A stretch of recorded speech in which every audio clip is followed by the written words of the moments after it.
I guess they're really making me this one by myself.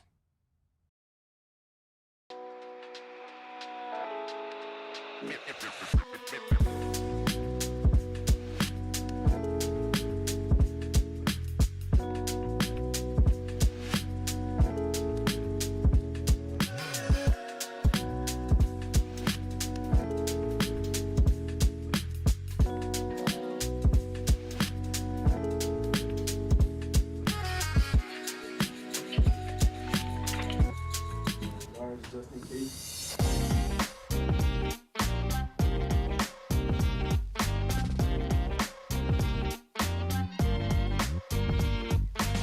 Psychos and sickos unite for an It Just Means More edition of the PHNX Suns pregame show, of course, presented by Gila River Resorts and Casinos. You do you. At Gila River Resorts and Casinos, visit playatgila.com for more details. Whole squad together for the first full pregame show. I'm Eric. That's Gil. That's Espo. We got Steven and the Freckled Mamba behind the Mac, making all of the magic happen. If you missed our live show yesterday, we introduced the newest member of PHNX Suns, Gil McGregor. Go back and check that out to get up to date with everything going on with Gil. We told him he was going to do the show alone today, but we all just felt too bad. But thank you all for hitting that like button. Thank you all for hitting that subscribe button as well, for hanging out with us in chat. We got Jeff, Michael, Tracy, Cara, Nashty, Deborah. Thank you all so much. Megan in here, Craig in here as well. Thank you all for hanging out with us here. Can I say real quick, Eric? What's up?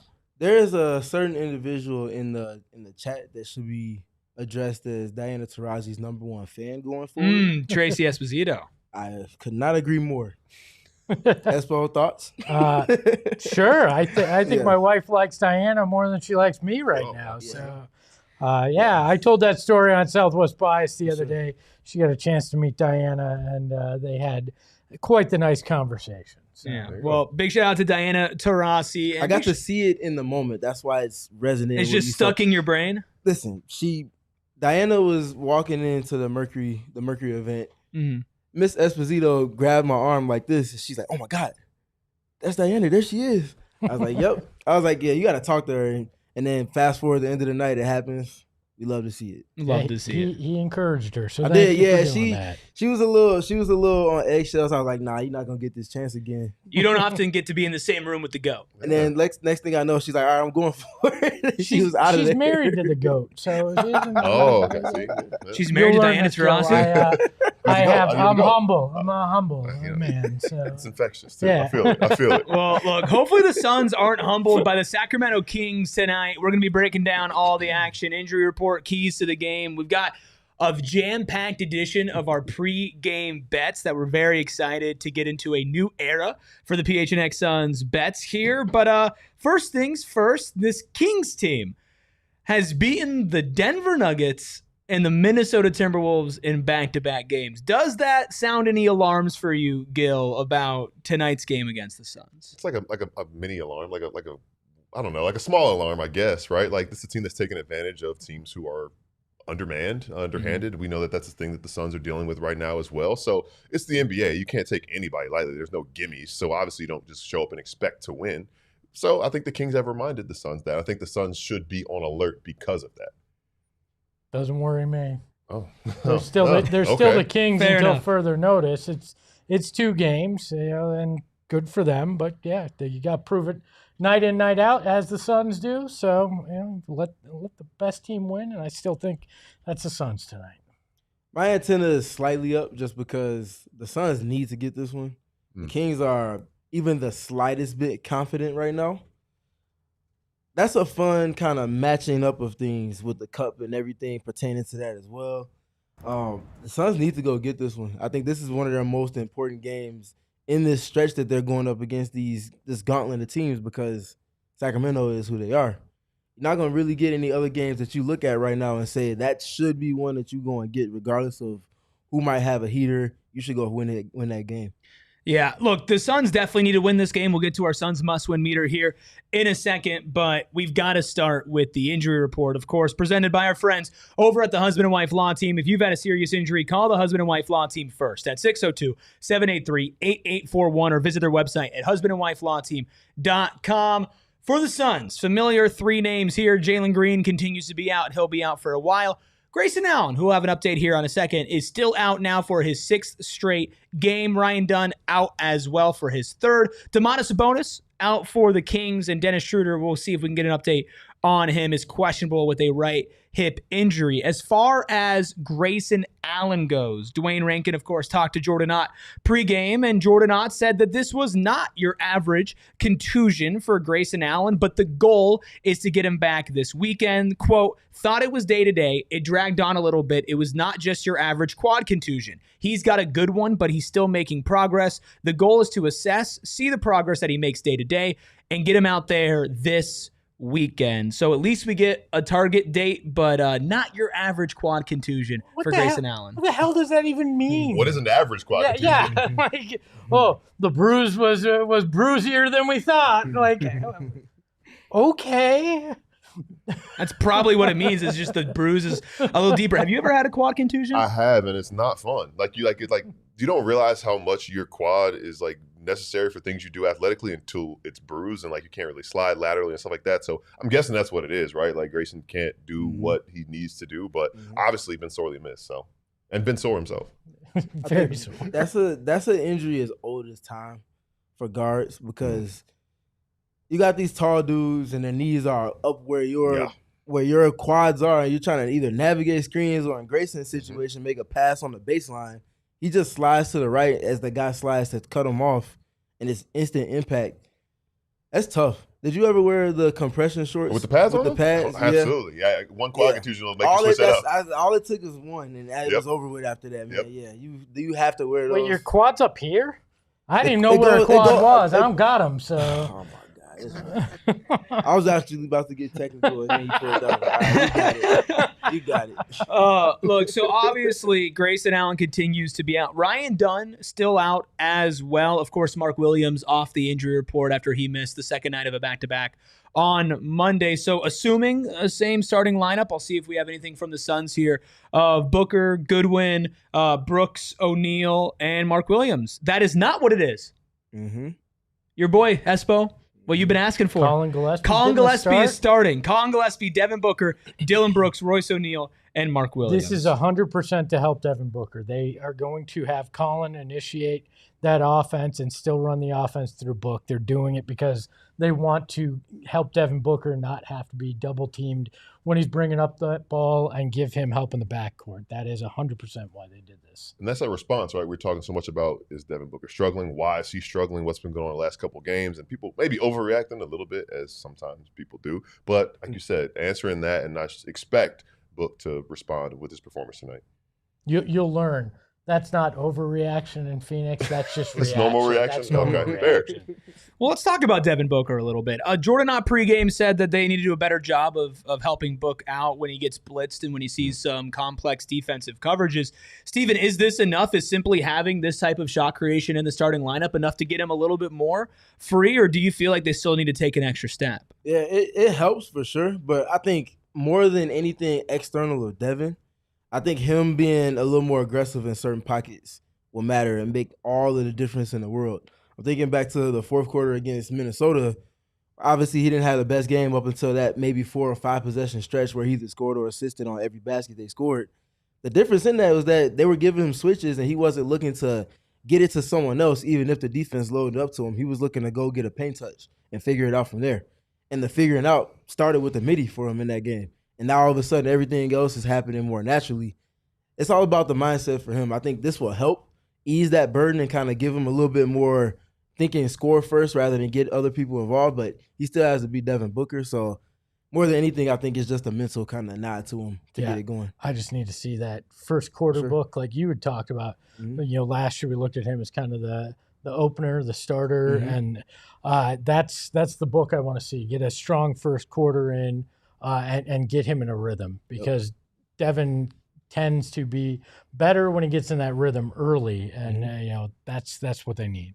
Well, and here's the thing with Book is we could talk about like what it takes to get him going, but realistically, like you just mentioned, Espo, like they need to have him be at full strength, and this is the game for him to do it because you've gone up against the Houston Rockets, which is a tough defensive team, San Antonio, a very well coached team. The Sacramento Kings, while they have been winning games as of late, Gil, they have not been the most staunch defensive team. And especially when it comes to guarding the perimeter here, you know, you're going up against Zach LaVine, Russell Westbrook. If Dennis Schroeder is playing, you're playing against him. Those are the type of guys that Devin Booker should be able to get going against and hopefully get some sort of rhythm before you go and play OKC on Friday. Yeah, absolutely. Yeah, especially knowing OKC is waiting for you Friday. You want to get this opportunity, just like the team there, like the defense not being as strong, knowing that perimeter scorers have had their way against this Kings defense. I'm sure as a guy like Devin Booker, this is an opportunity to get out of the slump. And there's going to be a market level of aggression that you talked about in the first quarter. And also what you talked about, Stephen, like being Devin Booker is all encompassing. It's not just the scoring, it's the playmaking, it's the connectiveness that he has as being that star that he is. So having an opportunity, not a letdown spot as far as the Kings not being good. You said the Kings are the Kings, but having an opportunity to kind of do something before it gets a little more difficult again, I think will be good for him. I misspoke. The Kangs are the The Kangs. Kangs are the Kangs. Hey, remember, House of Sun Kings was not too long ago. Yeah. So I do also want to say you want to handle your business accordingly, so I don't want to look ahead. Yeah. But I'm saying this because if you have just a slightly average game tonight, not that game rhythm always trickles down to the next one, but you want to be in as good a space as possible when you're going up against what's been the best defense in the league for the last 2.5 seasons, maybe a little bit more than that, depending on who you ask. A team that has the individual defenders and a team scheme that are all elite together. You want to be in as good a rhythm as you can to go up against that juggernaut. look, it's one of your keys, Steven, but not the only one. Let's go ahead and dive into the three most important things that Steven is keeping his eye on tonight, as Dennis Schroeder is out, by the way, for the Kings. Just an update. Sure. You can start with key number 3 because I think that one is as important as anything. Devin has to be the best player on the floor in this game, and if he goes to the proverbial Armani mode, which y'all dubbed him, so I decided to give y'all a nod to that. You usually won't hear me use that type of language, but yeah. Like it's bad. I use some bad words to describe Devin Booker. Is that what we're saying? I just don't call guys by their middle names. I let y'all rock out with that, but you need to see an Armani mode type of game from Devin, whether it's a quarter where he gets 15 and he just kind of sustains at a certain level, or it's kind of incremental over the course of the game and you feel his scoring impact in tandem with the playmaking. You want to see him be the best player on the court. That's going to probably be your easiest way to navigate and getting a win in this one. So you start there. I'll go to key number 1 next, and that's looking at them on the defensive end. Load up the blocks and elbows. This Kings team is not a good three-point shooting team. They have 1 to 3 solid three-point shooters. One of them needs the ball to get off his three-point shots, and Zach LaVine. Load up those blocks and elbows, take away their drives, and make them get those three-point shots in isolation. And then key number 2 for me, or key number 3 technically, is their half-court flow. So independent of Devin, you want to make sure you're going to get your paint touches, and you want to make sure you're going to get your extra passes, create those closeouts, and get back into alignment with what that Suns offense is when it's at its best. And that's moving that basketball, going to get paint touches, and keeping the defense scrambling for 22 seconds of the shot clock. I will stop using your middle name, all right? Context will not be uttered again. Context is my middle name. Gil, which of those keys is most important for you for the Suns to win tonight? Second key stands out to me. I think back to Monday, 21 turnovers, the ball security, ball control. And we talk about, you're undermanned, you don't have your main guys, whatever. That is what it is. But that shouldn't impact your attention to detail and taking care of the ball, things like that, creating extra possessions for the other team. And we talked about, especially preparing the game for the game rhythm going into a tough test on Friday. You want to do what's right to build some good habits because it's going to be way tougher and it's going to be really hard to take care of the ball Friday. So that starts tonight, Wednesday. Take care of the ball, limit the turnovers. Do not have 21. Probably try to keep it under 14. And that'd be nice. Good. Yeah, keep it under 14. A nice little bounce back. That's what we saw them do that after they had a lot of turnovers against the Timberwolves. They go and they play the Spurs on Sunday. They limited one of, I would have probably imagined, their lowest turnover margins of the year. Then they followed that up with one of their worst. If anything, they should be able to take care of the ball against the Kings. But if they don't, I know the Kings might not be the best three-point shooting team, but they do have guys that can go out there and get a bucket. And Espo, this is a team that we were doing a watch-along for. Game 1, that was up 20 on the Suns in the first half, partially because some guys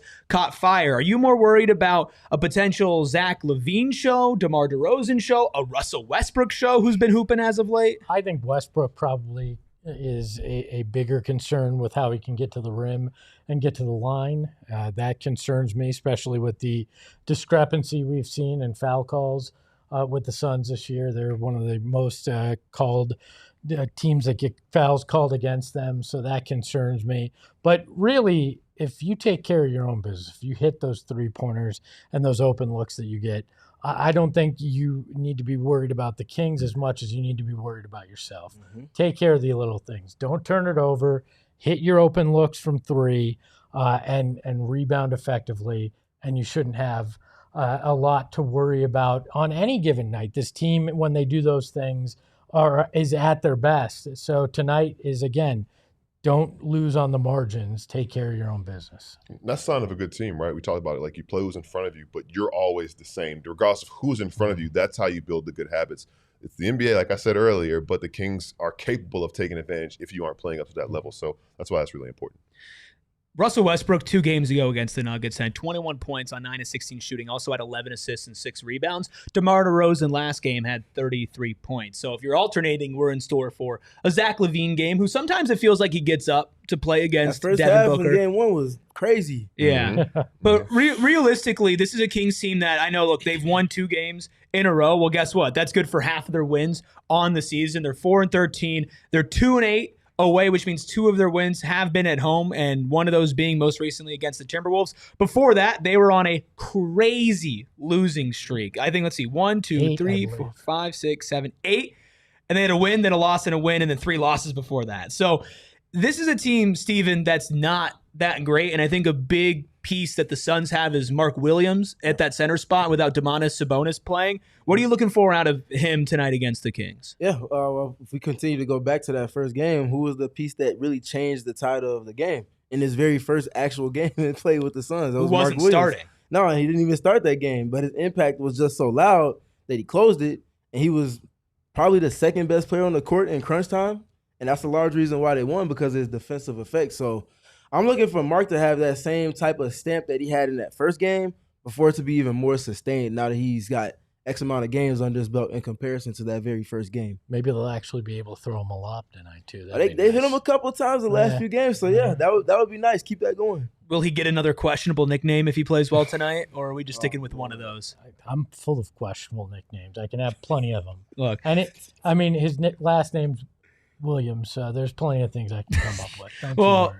Look, maybe before we get to those, let's get to the Suns must-win meter for tonight. We've talked about how the Suns can win. We'll get to our predictions later, but how important is this NBA Cup action? We got the whole squad. I love this. We got tiny. 5. All right, let's go from left to right. Steven at a very high 7.5 for Steven, but the lowest out of all of us. Espo at an 8.323. Gil in his Suns must-win meter debut at a 9.5. I love it, Gil. I'm at a 10 per usual. Ayrton, the freckled Mamba, also in here at an 8.5. It averages out to an 8.7. Gil, is it because it's the NBA Cup, or is it because of who they're playing? It's those 2 things, and selfishly, it's because it's my first pregame. If I come here and it's a loss, then that looks bad on me. So it's a must-win because don't make me look bad. But yeah, it's because the Cup is the big stakes. Like, with this, come down to winning the group on Friday, and also take care of business because Friday is going to be so tough. So, well, we know that you were holding out for the easier game to make your debut. You got it. He did LeBron. He wanted to come back again. Yeah, I mean, we got to make sure. You know the problem though? This is game 18, 19. Yeah, I'm not all NBA eligible. Oh, yeah. That's tough. That's tough. Yeah. You'll be all NBA in our heart, don't you worry. If you perform well enough, they might change the rules. Let's hope so. Ayrton, can we put the graphic back up for a second? We're going to talk about Ayrton's face. No. How am I tied for most pale on this? How am I? Aaron, look at this. Most pale. Here we go. I mean, come on. I mean, look, it is what it is. Obviously, I'm tall, dark, and handsome because I'm just very tan. What a 3 ain't bad. So. There we go. I'm not that tall. But look, that's what we think needs to happen tonight. We'll get to our score predictions, but first, let's go ahead and take a look at the line presented by our friends over at Bet365. The Suns -4.5 on the road. They are still favorites. -180 on the money line. As for the Kings, +4.5 at home, +150 on the money line. Do we feel like this is a pretty respectable line, Steven, for how the Suns and the Kings have been playing recently? I would say so. Anytime the Suns are favored, I think we'll take it at this point, considering the ways that things have gone early in the season and the expectations for them. So you take that as it comes. Yeah. Anybody else have any strong thoughts on the line? No, and we've seen they've been all over the place this year and mostly wrong. So I put very little stock into the line. Yeah, so teams like this are hard to predict. It's either it feels like they're going to win or they don't. Well, obviously, that's the way games go. But, like, it's really hard to tell by how much they'll do it by and how the game's going to go. Every game has just been very different and hard to predict with this team. Also known as Bobby says 10. LOL. Eric wins the award for most bipolar Suns commentator, hands down. It's called emotions, brother. I don't know what to tell you. And he has plenty of them. That's right. Look, one last thing on the Kings side of things. A reason why they might be a little bit tougher tonight than they were in that game one. They were obviously missing Sabonis in that game one still, and they were not at the time missing Keegan Murray, who is back for them. Recently in the overtime win against Minnesota, Keegan Murray in 44 minutes had 26 points, 3 of 5 from deep, 10 of 19 from the field. Also added 14 rebounds in that game. Just how good can Keegan Murray be, Steven, when he's feeling in his groove? He has the potential as to actualize, but I think the proverbial 3-and-D, he fits that niche with an opportunity to punch out of that weight class even a little bit. He can put the ball on the deck some. He can do some things off the dribble, run some secondary pick and rolls, make some kind of 2 versus 2 reads for your offense. And that, if that's coming when you have some primary pieces like Sabonis and DeRozan and Levine, if he's creating, that means those guys have a tilted defense coming to them. So potential-wise, he has a lot of it while also being someone that can knock down, I would say, like 42, 43% on 7 or 8 3-point attempts a game. He has the potential. It just has to actualize. Yeah, I was going to say, I think about how good of a rookie season he had, and there was a little bit of regression. I think he set the bar really high for himself, but we saw what he's capable of doing for a team with high expectations. That's hard for a rookie. So now at this point, most impressed by his rebounding, because if Sabonis is gone, somebody's got to do it, and he did it. So a guy who's willing to step up, like, this is a lot for a young player. Yeah, another guy that can step up for them, Malik Monk, off of the bench in the last game, had 22 points. He can always catch fire, and he did in that first game against the Suns as well. I mean, he put up, was it 71 in the first half? Yeah, it was like it was him, DeRozan, and Levine that all had almost, if not all, had 20 in the first half. Like, yeah, Malik Monk is a lot of fun, and if you have a roster that can kind of harness that in, I think he can be an impact player. I don't think he's going to be in Sacramento though. Yeah. No, I mean that's for most people though. Your defense has got to be on point tonight. You got to have those hands in the passing lanes, get those easy buckets off turnovers.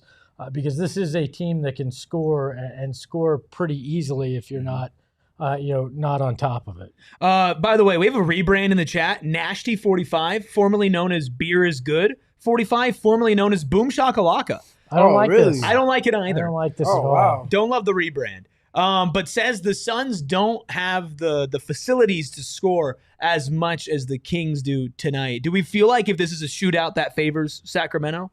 If it's one-on-one you're talking about, it's in favor of Sacramento. But as a team, Sacramento can't shoot from deep.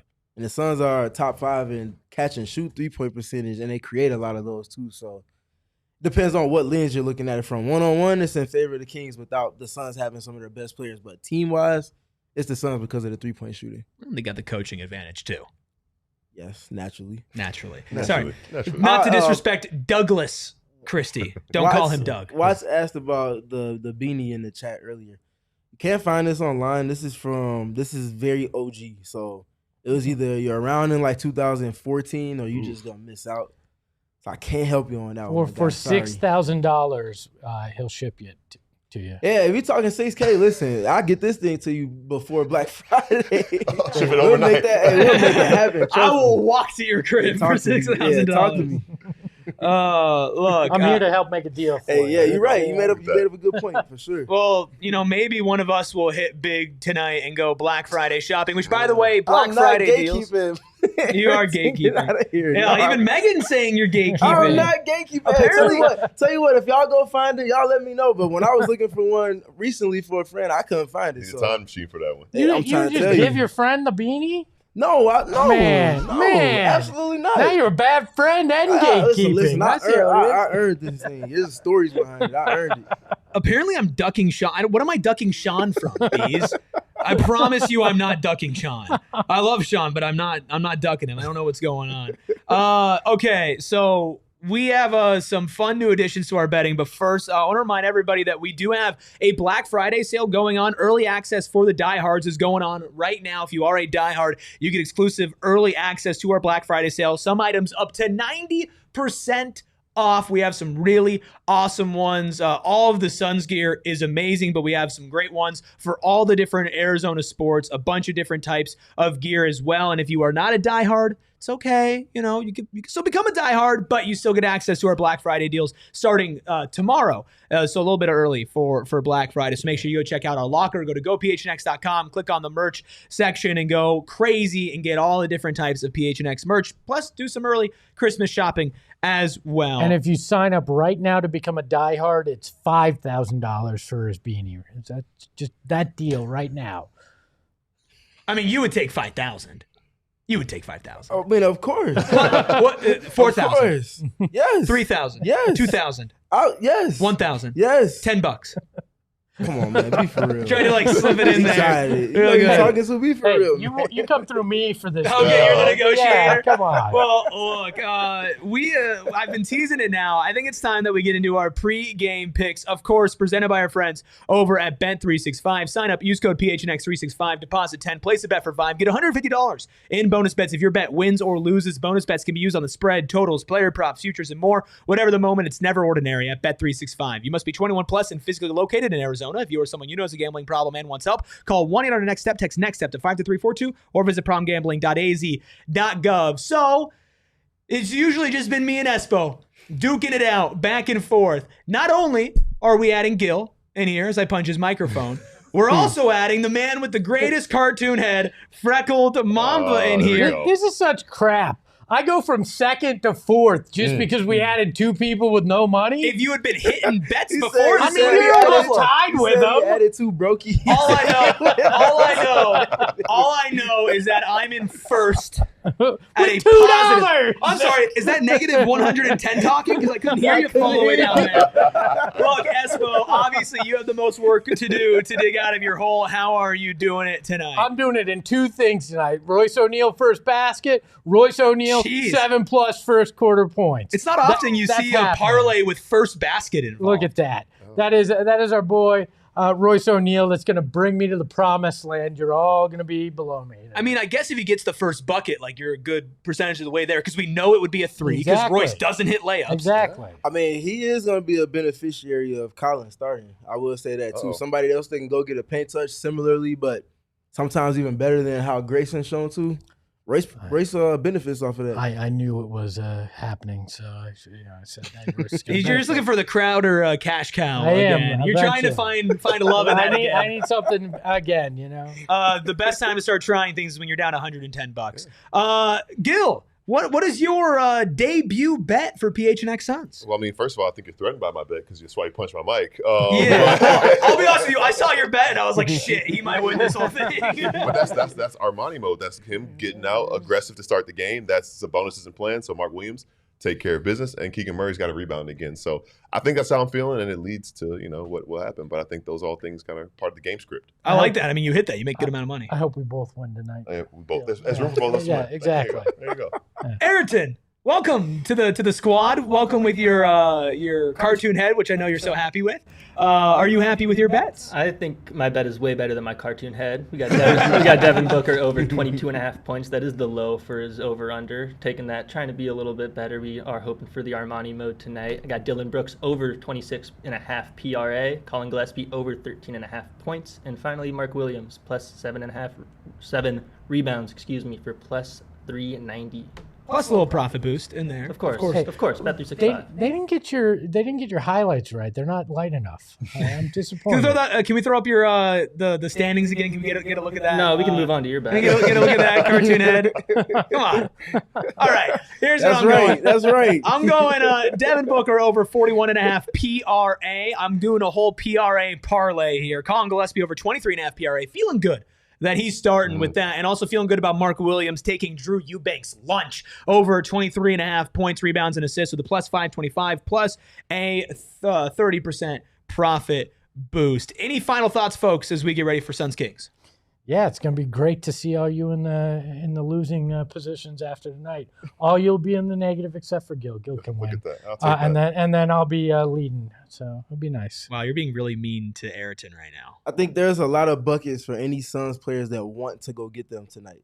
Okay. And that means that the scoreboard should be lit up. They should get to 120 tonight. That should be the only thing lit up. If they light the beam, I'm going to be pretty pissed off. Oh, that's also very true. That's true. Actually, the scoreboard and everybody that's in their hometown tonight just drinking. That should all be And lit. so if the Suns win this one, just know that the thumbnail is going to say beaming on the post-game show. I mean, already make it, Ayrton. We might as well just sit here and not even watch the game. Let's just start the post-game show right now. No, but for real, we'll be back in just a couple of minutes after that final buzzer. The whole crew super excited for our first post-game show together. Let's get into our score predictions real quick. We're going long. It's okay. They don't tip off till 15 minutes after they're supposed to. Anyway, all of us going Suns across the board. Steven, 120 to 107. I'm going 128 to 111. Gil, 121 to 109. Espo, a staunch 115 to 104. Drop your score predictions in the chat and join us here for the post-game show on PHNX Sports. Follow along with PHNX Suns at PHNX_Suns on socials during the game, and we'll talk to y'all in a couple of hours. Ahoy,